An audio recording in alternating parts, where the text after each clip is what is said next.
The real estate trend in 2024 is beginning with uncertainty. Blackstone, the largest real estate business globally, experienced a significant 73% decline in profit. This news has sent shockwaves through the real estate markets and the broader economy. According to the Wall Street Journal, the distressing announcement came after Blackstone's real estate portfolio, and net income plummeted from $558 million to $152 million over the quarter. In the past decade, there has been only one event worse than this. It's truly terrible and has left everyone perplexed. There are numerous individuals who have been in denial, peddling the falsehood that there's no recession or economic downturn occurring, that everything is going smoothly. Unfortunately, this couldn't be further from the truth. How can we make sense of why a global leader in real estate investment, with assets totaling over $1 trillion, has been dealt such a massive blow? If this doesn't signify a recession, then what does? We don't need a fortune teller. Anyone can see the signs of economic distress. The economic outlook for 2024 may not be promising. If it were just Blackstone facing this challenge, perhaps it wouldn't be taken as seriously.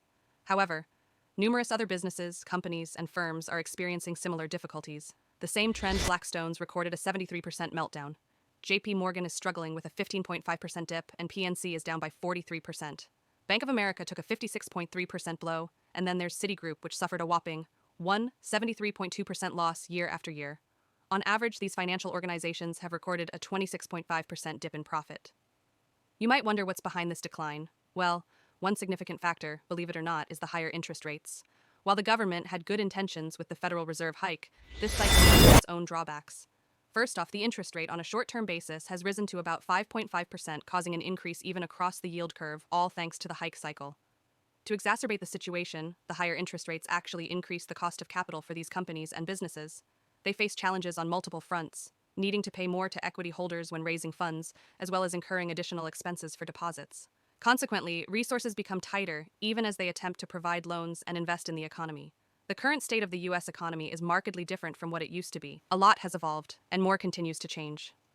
Before we proceed, if you've been enjoying this video thus far, please kindly hit the like and subscribe buttons to support our channel. Your love and support mean a lot and go a long way in helping us. Now, returning to our central topic, let's delve back into Blackstone, especially considering the current challenges facing the economy and stock market. If you closely examine Blackstone, you'll notice an intriguing trend over the last decade. The Blackstone stock price has consistently correlated with its income. This means that stock prices rise when income increases and fall when income declines. Therefore, one would anticipate stock prices to decrease following a 73% decline in income. However, this isn't the case. In fact, the Blackstone PE ratio at the moment stands at 69. Now that's pretty high. PE is the ratio of price to earnings. It is the amount of stock that is required to be valued and split by the amount of money and revenue. There has always been a close relationship between the money generated by Blackstone and its stock price, extending even to the increase observed in 2021. The business generates, there has always been a really intimate bond between the money made by Blackstone and their stock price, even up till the 2021 increase. But things are a little different at the moment. The stock price is much greater than income AP pattern that we are observing across the stock market. The stock prices have persisted in increasing even now that their earnings have returned to the long-term average. Now, while this might sound like good news, the fact that everyone is aware of where their stock stands is also concerning. This trend resembles a bubble, raising questions about whether stock and home valuations are inflated. It seems that everything in the economy has become disconnected from the fundamental factors that traditionally underpin these valuations, such as income and earnings. While these factors typically determine a company's fundamental value, they don't appear to hold as much weight in the current environment. Despite this, there's a widespread chorus of optimism and speculation that things will improve in the future. This same sentiment is echoed in the housing market at present. Since the home value to income ratio in America has been rising for the past few years, it is evident that home prices are in a record bubble that will continue until 2024. The housing market is facing similar issues as the stock market, with home prices soaring well beyond incomes. Many argue that the U.S. home value to income ratio is calculated by dividing the $342,000 median home value by the $74,500 median household income. The national average housing price to income ratio has increased to 5.8, which is more than double the advised ratio of 2.6. Accordingly, Americans require an annual income of approximately $166,600, while the median household only makes $74,500 or 45% of that amount. What we can see is that home values have only fluctuated at such high levels in a few instances in history. The most recent occurrence of such instances happened in 2006, during the peak of the previous bubble. Currently, prices are at a significantly inflated level, approximately 30% above their long-term norms. This poses a significant risk of price decline. What's even more concerning is that many people are failing to read between the lines. The landscape shifted dramatically after the pandemic and the substantial money printing by the Federal Reserve in 2020 and 2021. Consequently, relying on historical indicators for valuation is no longer feasible. There's a growing sentiment among professionals in real estate and finance that the current situation is unprecedented. This acknowledgement is worrying because it suggests a significant development may be on the horizon, with more people recognizing the existence of a bubble. Blackstone, for instance, has openly acknowledged this reality. They recently made a significant revelation alongside their revenue disclosures: the acquisition of 40,000 homes nationwide. To accomplish this, Blackstone paid $3.5 billion to acquire Tron Residential, a publicly traded Wall Street landlord.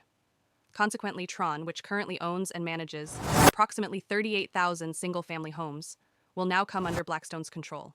It was simply a sidestep for Blackstone as they acquired Tron and its portfolio. Naturally, this is noteworthy because Blackstone is a major player in commercial real estate, overseeing over $1 trillion worth of assets in America. The fact that they are now seeking to re-enter the U.S. housing market suggests that some institutional Wall Street landlords may genuinely want to increase their involvement in the market after a hiatus of the past year or two.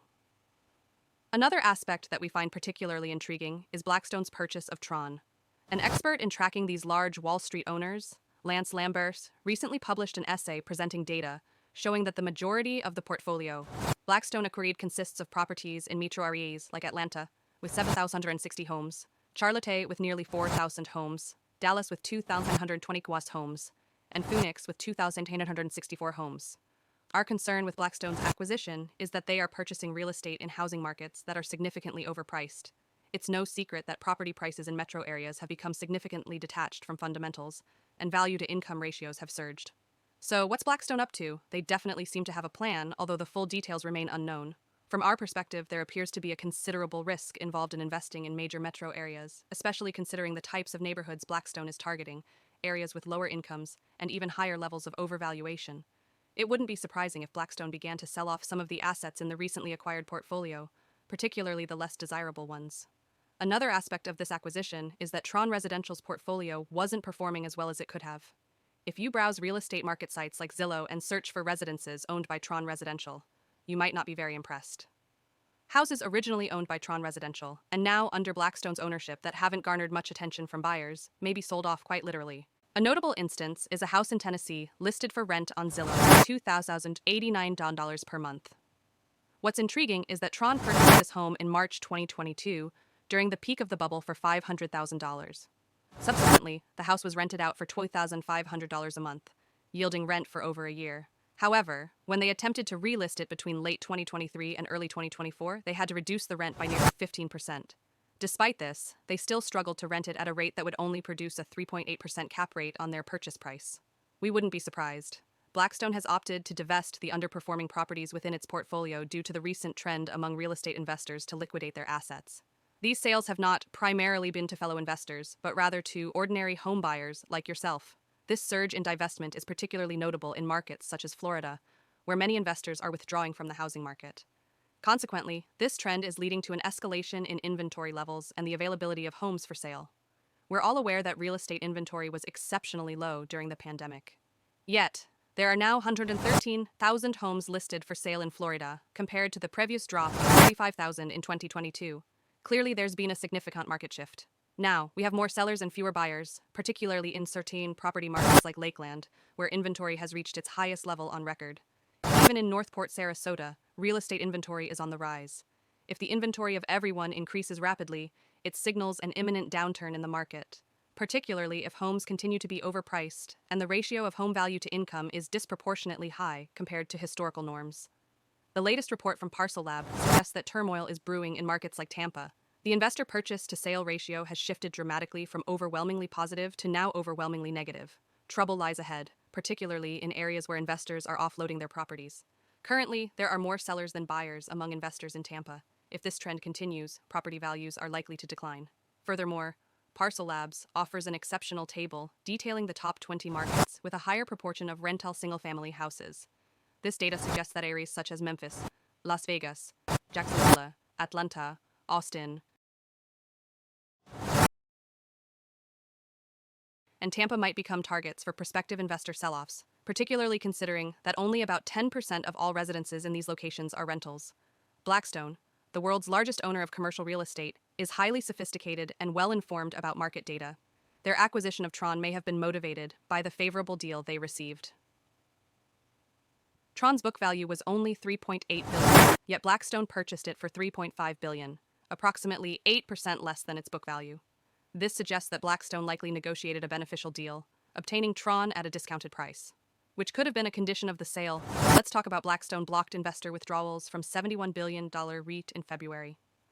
On March 1, 2023, Blackstone Inc. announced a significant move regarding its $71 billion real estate income trust, BRIGHT. The firm has decided to block investors from cashing out their investments, citing a surge in redemption requests. Despite fulfilling redemption requests totaling $1.4 billion in February, which accounts for only 35% of the total withdrawal requests, Blackstone continues to face challenges. The firm has experienced a substantial increase in redemption requests, leading to concerns among investors and analysts. Credit Suisse analysts, led by Bill Katz, noted that while gross redemptions for February align with prior expectations, there's a broader trend indicating a slowdown in retail-oriented product organic growth. This trend has prompted Credit Suisse to downgrade Blackstone's stock rating to underperform.